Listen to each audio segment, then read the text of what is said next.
Hello everyone, my name is Binks and welcome back to Let's Play Paranormasight, the 7 Mysteries of Honjo.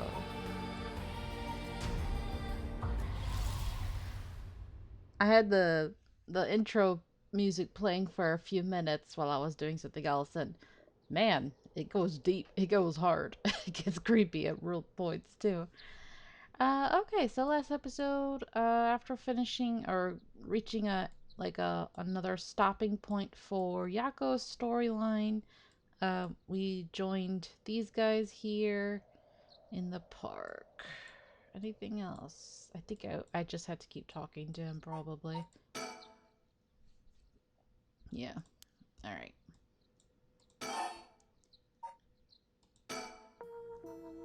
Well, looking at these deaths, it seems like many of the curse bearers acted last night. But we can't rule out that there are more killings from which the bodies haven't been found.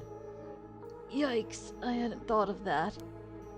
But there is one silver lining.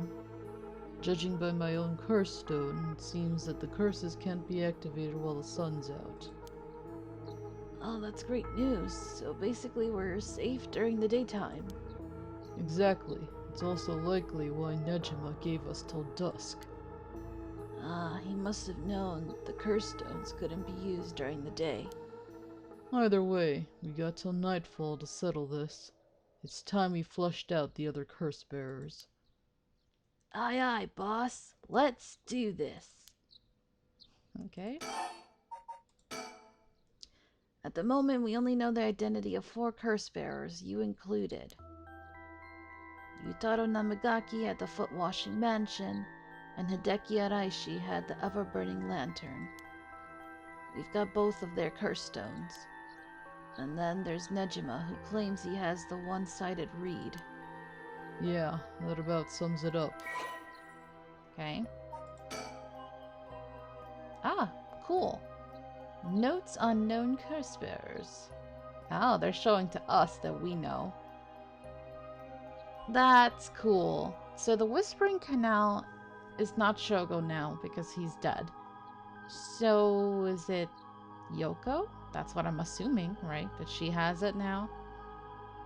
We still don't know anything about the Beckoning Light or the Taiko of Sugaru. Interesting, interesting, interesting. Okay.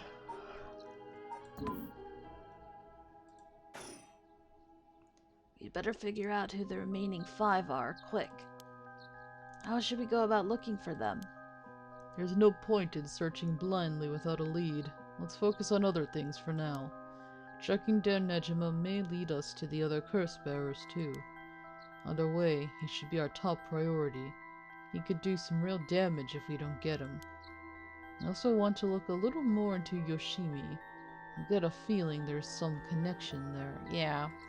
His death to me is like the most mysterious because it was a heart attack. Aye aye, boss. Sounds like we've got our work cut out for us. It was a heart attack and it was before everybody had their curse stones.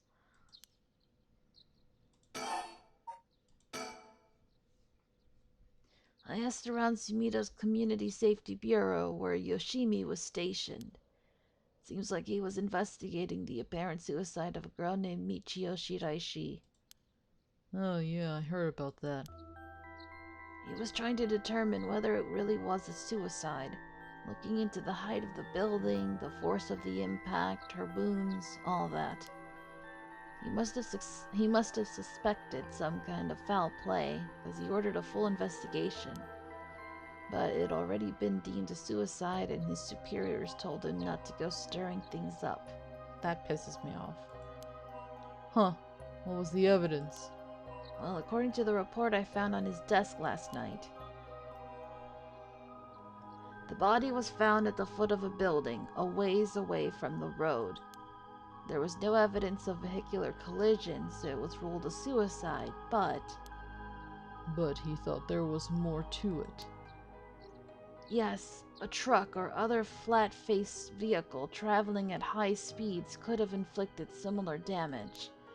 In other words, sometimes a traffic accident can look an awful lot like a fall. They did say it was an accident, right? When they were questioning the spirit of the specter of the spirit board.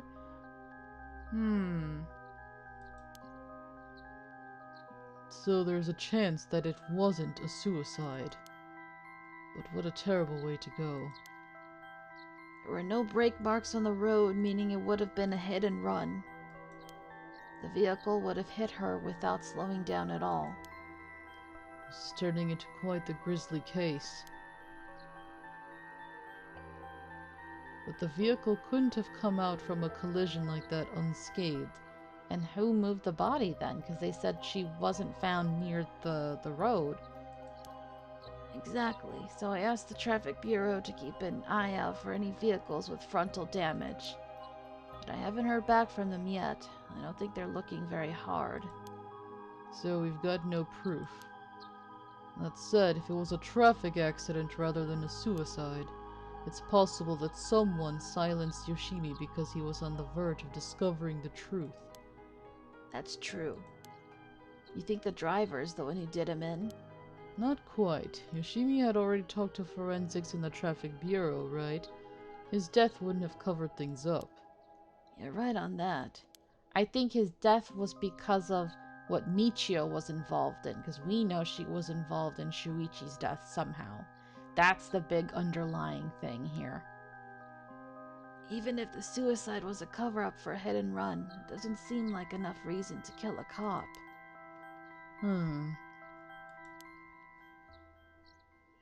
Oh, that's right. Unrelated, but I got something else too. I managed to get a hold of Michio Shiraishi's address.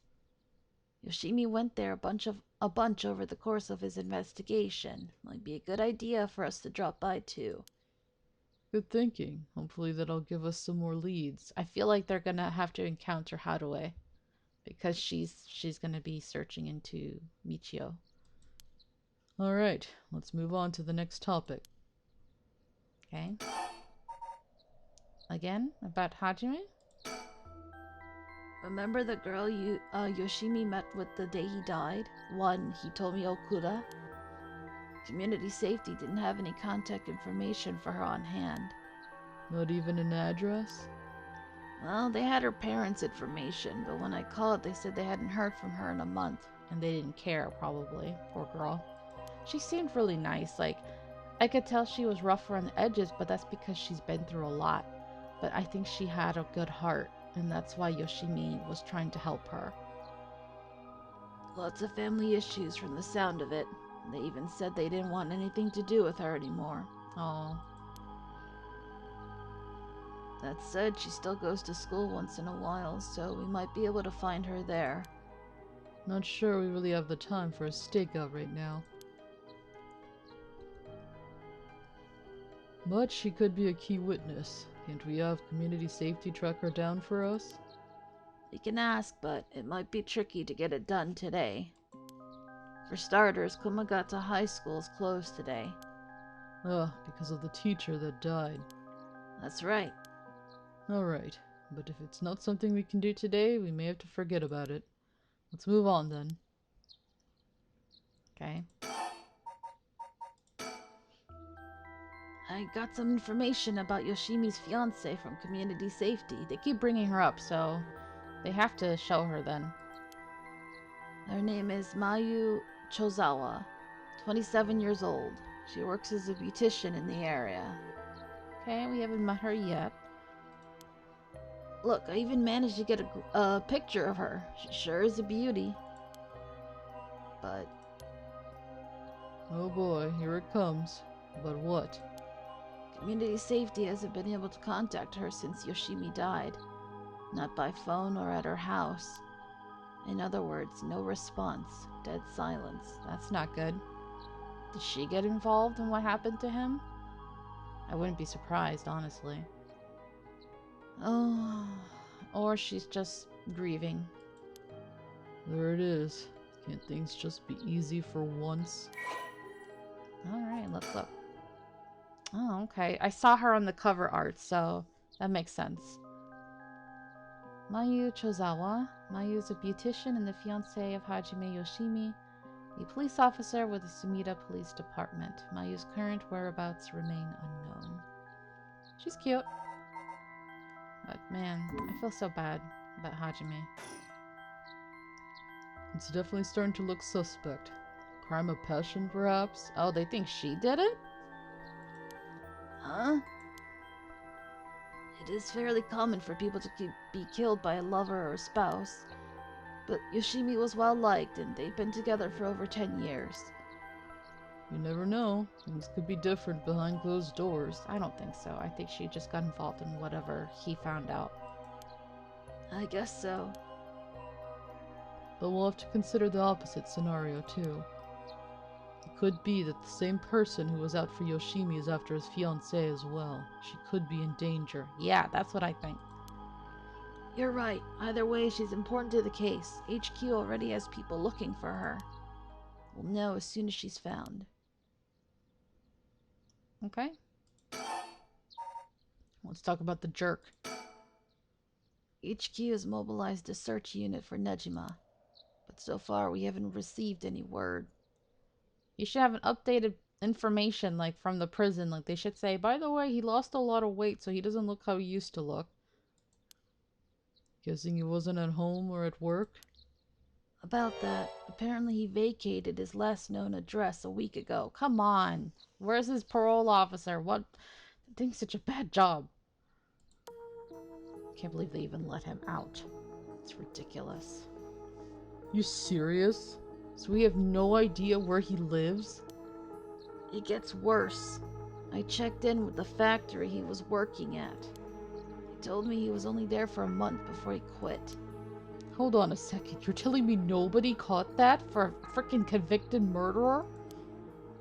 Well, I had the same thought, so I spoke to his probation officer. Yeah, parole, probation, whatever. Turns out he'd been doing house visits and interviews, but never bothered checking on his workplace. What the frick? He also said he'd lost track of Nejima when he moved to a new place. Jeez, that's just sloppy. I've heard that they're giving parole to just about anyone these days because they're running out of room in the prisons. Yeah, that's the problem. Which also means there aren't enough probation officers to go around. Dude's probably overworked. See? That's so careless. That's a really important job, you know. They're the ones keeping an eye on these, you know, convicted felons. That's insane. And I could go into a rant, but I won't. But I will say, like, roles like that, probation officer and, like, the state-assigned lawyers, all of those kind of roles that are very important to society get overlooked because there's just never enough money to go around, right? So the people who are in those roles who want to make a difference don't even get that opportunity because they're so burned out and overworked. It's ridiculous. And then when they make a mistake, something horrible like this could happen. So Nejima got to fuck about unsupervised. God damn it. That asshole's annoyingly good at faking remorse or insanity, whatever the situation calls for. Back when I arrested him all those years ago, just talking to him. Excuse me. As I've said before, every time I record, I start yawning. Can't help it. Just talking to him left a bad taste in my mouth. He's probably hiding under a false name, which will make it hard to track him down. That'd explain why he so brazenly made contact. That asshole is mocking us. Well, for now, the paperwork to circulate his name and mugshot is being filed. Mugshot? You should have an updated picture, you fools. That's gonna take way too long. We only have until dusk.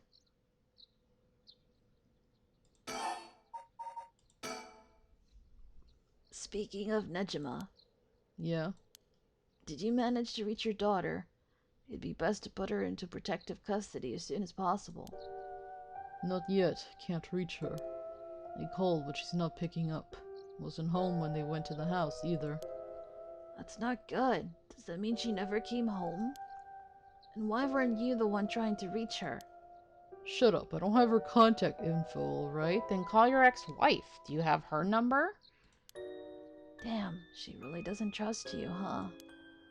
Either way, I told her mother that it was an emergency, Okay, thank you. and that we'd send an officer to find her and get her to safety. She was real reluctant, but I got her to agree. I guess that explains why you got divorced. But if you, her former father, can't find her, how the hell did Nejima do it? Yeah. Former, that cuts deep. Yikes, sorry, it just kinda slipped out.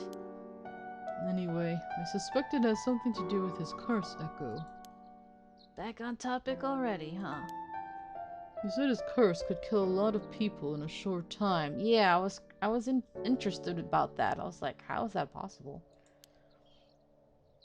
It may even allow him to act from a distance. I see. A one-sided read. What was that story about again? An obsessed guy chopping up the woman who rejected him, which was horrible. Something about a man stalking a woman who goes insane and chops her up.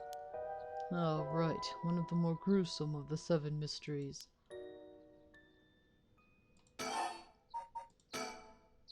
As for Nejima's whereabouts, all we can do is throw more people at it till we find something. I'll check in with HQ frequently to see if they've got any updates.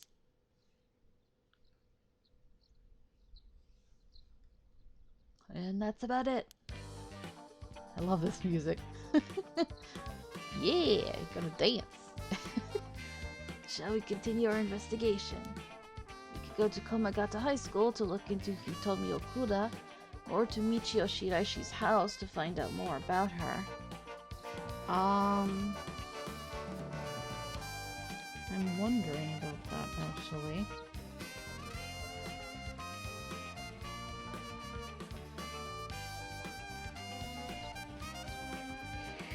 Oh, I'm sorry.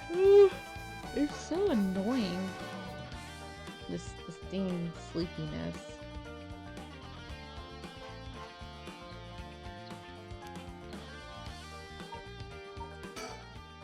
There's a lot we need to do, but not a lot we can do. This ain't looking good. We're gonna run out of time if we don't do something. We gotta keep moving. Okay. Oh, so we didn't get to choose? Ah! Okay, now we opened the doorway. So now we can jump to Hathaway. I mean, we could go straight here. But I'm intrigued because it's been a while, so let's go to Hathaway. Life can be tough. Throughout the night, Richter continues to gather information about the curse stones while Hathaway lies awake until dawn, preoccupied by the prospect of bringing her lost child back to life. 10 a.m. That's kind of scary. It's 10 a.m. right now when I'm recording. Shigima Mansion. Good morning, ma'am. How are you feeling? I'm fine. I hope we could make good progress today. How's your curse stone looking? I haven't felt anything from it since sunrise. Interesting. It's possible that its powers can only be unleashed at night, then. That aside, why are you so late this morning? There are unfortunately some things. Sorry. Wow. It was actually easier for me to do Edio's voice today because my voice is raspy. There are unfortunately some things that can't be investigated while the world slumbers. But I did get some research done in what limited time I had. Very well, let's talk. We may be surrounded by curses and death, but it matters little. My only concern is whether I can see my child again. I really legit feel super bad for her. Now we can look around. It's so pretty. Very, very pretty. Is there no little stickers anywhere? No? Doesn't look like it.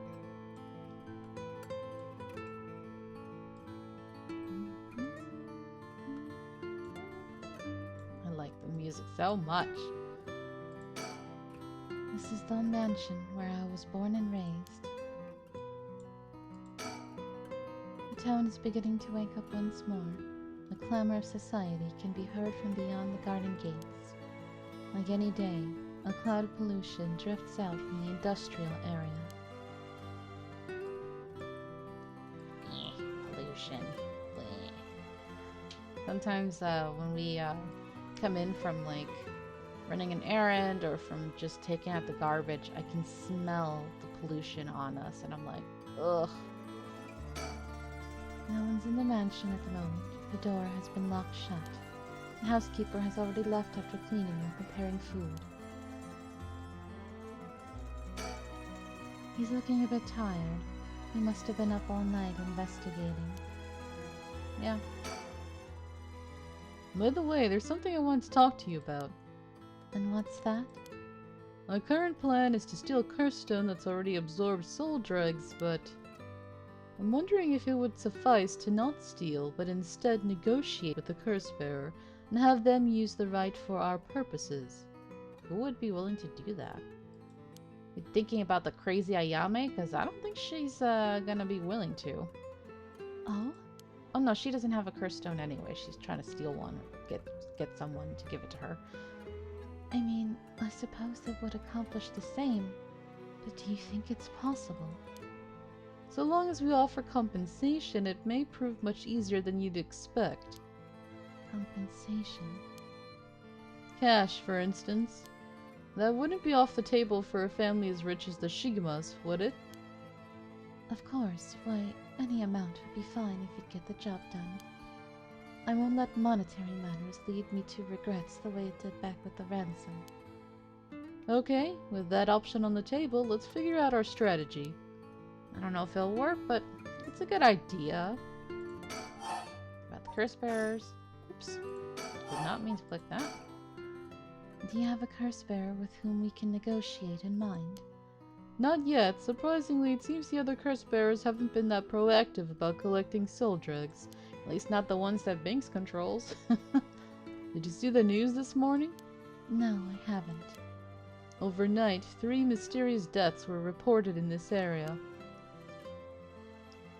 They've yet to announce the identities of the bodies found, but they've been nicknamed the Honjo serial killings. It's garnered quite some attention on the streets. Oh my. Only 3? That's what I thought. Even if the victims were curse bearers, just 1 or 2 wouldn't be enough soul dregs. And for what those curse stones are capable of, a mere 3 victims seems a little on the low side. But they also have to think about it. We were out late at night, and from what we saw, there really wasn't that many people out and about. So it could, a lot of times it's also like, you know, they just couldn't find enough people to kill. With this little activity all through the night, the curse bearers must be a cautious bunch. What's holding them back? Are we not all after the power of resurrection? There may still be some undiscovered victims, but it doesn't seem like anyone has gathered enough soul dregs yet. We might have to set up some bait to spur them into action. Uh-oh. You know, that's still encouraging them to go around killing people. And then we offer them the deal.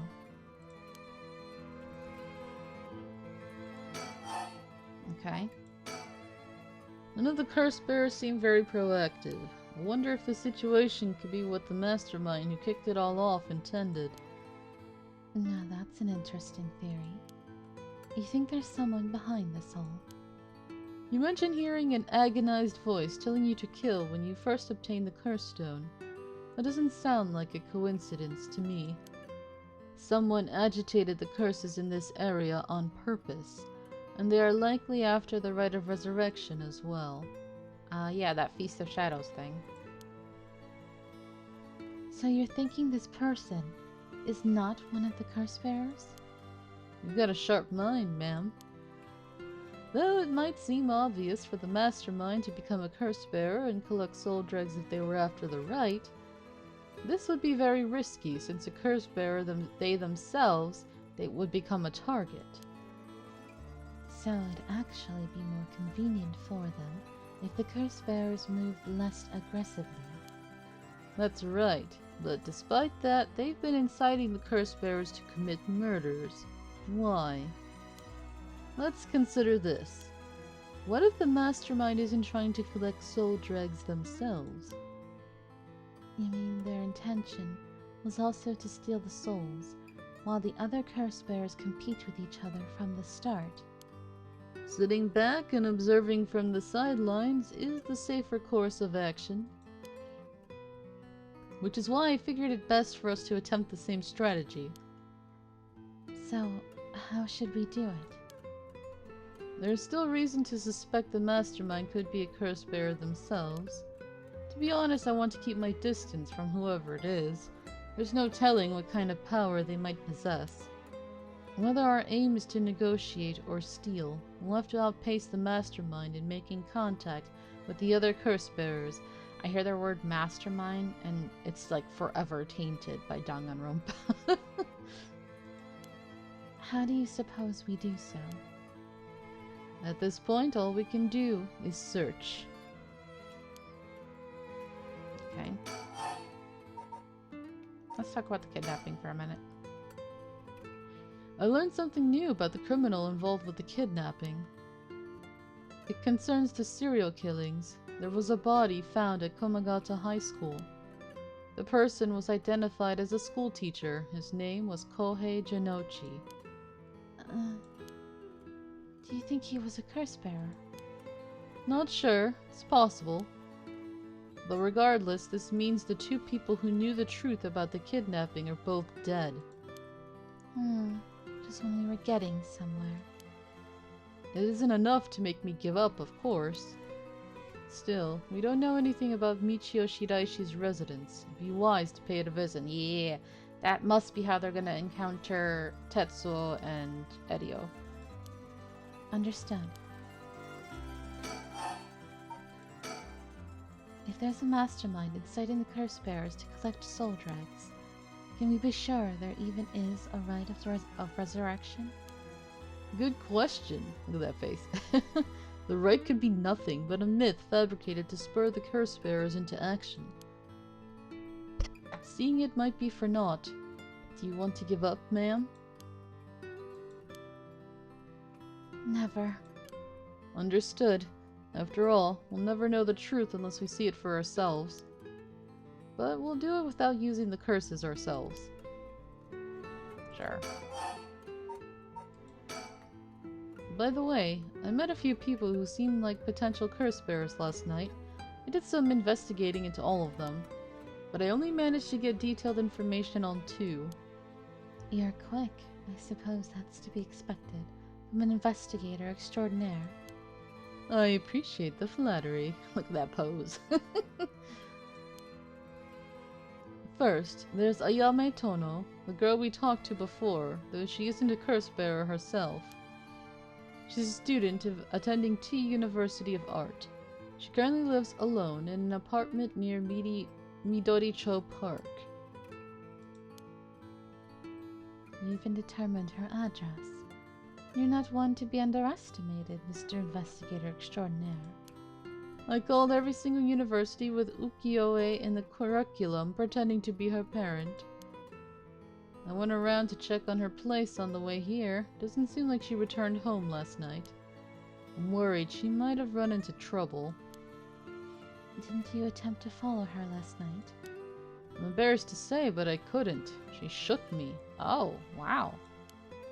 I couldn't keep track of her. And here I thought you were an investigator extraordinaire. I'd like to learn more about her, but it would take some time. She's planning to steal the curse stones just like us. It's best we act carefully around her. How did she shake you? Next is the tall man who was dressed in black. I met him near Kinshicho. He stood out with the way he dressed. I managed to get some good information from him. Impressive. Oh yeah, so he's still alive because Shogo didn't kill him. What can I say? He works as the secretary to Haihaku Soap's chairwoman. I believe his name is Takumi Yomioka. The Haihaku Soap's headquarters and factories are both located in Honjo, correct? Yes, they've been here for a while, but it's only in the past 10 years that the company has shown significant growth. I remember seeing the chairwoman on the news a few years back. She seems to be very shrewd. With the increase in sales, I assume she'd want her factories running at full capacity. But with the harsh restrictions against industrial waste, a lot of the factories with older equipment had to be shut down. That's right. Even 10 years ago, there were many complaints about chemical plants dumping waste into the river. Most companies back then were more concerned with making a profit than protecting the environment. I wonder what a man working for such a company would have been up to in the middle of the night. On the way here, I stopped by the company's headquarters, but they hadn't started for the day. I should have better luck later. Let's hope you will. Perhaps they're interested in seeing if the right would be beneficial for their product research into beauty and skincare. Wait, what? Now that's an interesting thought. He's like, oh, I didn't expect you to make a joke like that. I was gonna say I should end it here, but let's just finish talking to him first. In addition to the 3 victims associated with the Honjo serial killings, there's Michio Shiraishi, who reportedly committed suicide, and the police officer who died at the former Yasuda Gardens. If strange deaths continue occurring like so, they're bound to inspire strange rumors. But those last 2 have nothing to do with the 7 mysteries, no? It's true, both occurred a week before this accursed situation began. Still, cannot be ruled out. It's possible that the mastermind was involved even with those killings, yep. How? What if there were preliminary steps to awakening the 7 mysteries' curses? Can we really assume they're unrelated just because the timing doesn't match up? Or rather, a police officer's death is so baffling that it'd be easier if it were connected to these curses. The victim wasn't the type to be caught off guard easily. You seem to know a lot about this. Well, I suppose we weren't strangers. Oh yeah, he did know him. My personal feelings might be wrapped up in this one, too. I see. If you were to investigate this matter more, you might get a lead on the mastermind. You're right. If we wish to focus on the mastermind's identity, this would be a fine starting point. We might even discover more deaths related to the curses on the way. We should pay attention to today's news. It's a lot to have to investigate and look into. I ran into one more suspicious young man last night. This one seemed to be out collecting soul drags, right? Ah, Indeed. I couldn't get a good look at him though, and I couldn't gather enough intel to properly identify him. Well, that's a shame. But I can make an educated guess. Oh? You know that researcher who discovered the ancient text on the Rite of Resurrection? The one that lives near here? His name is Hideki Araishi, and the man I met was very similar in stature. yep, you're right. Oh my, even he is involved? How awfully suspect. Considering his background, couldn't he be the one who initiated the whole affair? I think it's possible, yes. Nah, he's too obvious. And he did give Tetsuo the curse stone, so... Which is why I decided to refrain from making contact with him for the time being. Safety first. Understandable. Of course I want to learn more, but this isn't the right time to focus on him. There's more? Okay. I prefer to ascertain who else is a curse bearer. First, I'll return to Haihaku Soaps to see that man in black. Oh, I thought we were gonna go to Michio's place. Their headquarters are down on South Warigasui Street. Well, that's all I have to report. Shall we continue with our investigation? What do you want to do? If you still can't use the curse stone, taking a walk should be a fine place to start. Right, let's go together. I want to see what's going on for myself. In that case, I'll trust you to decide on where we should go, ma'am. Where should I go to begin my search? Which places have stood out to me most so far? Okay. Alright, both of them. That's cute. Komagata High School, South Warigasui, Midoricho Park. I'm interested in going to the high school, but he made it sound like we have to go to, Midoricho Park. I mean, whatchamacallit, the other place first? I don't know. I guess we'll just do what he said and go here first. But we'll leave that for the next episode. South Warigasui Street. Because we've never been to Haihaku Soaps, where Shogo works. So I'm interested to see how this might connect to Shogo. So thank you guys so much for watching. Hope you've enjoyed this. And until next time, have a nice day. Bye-bye.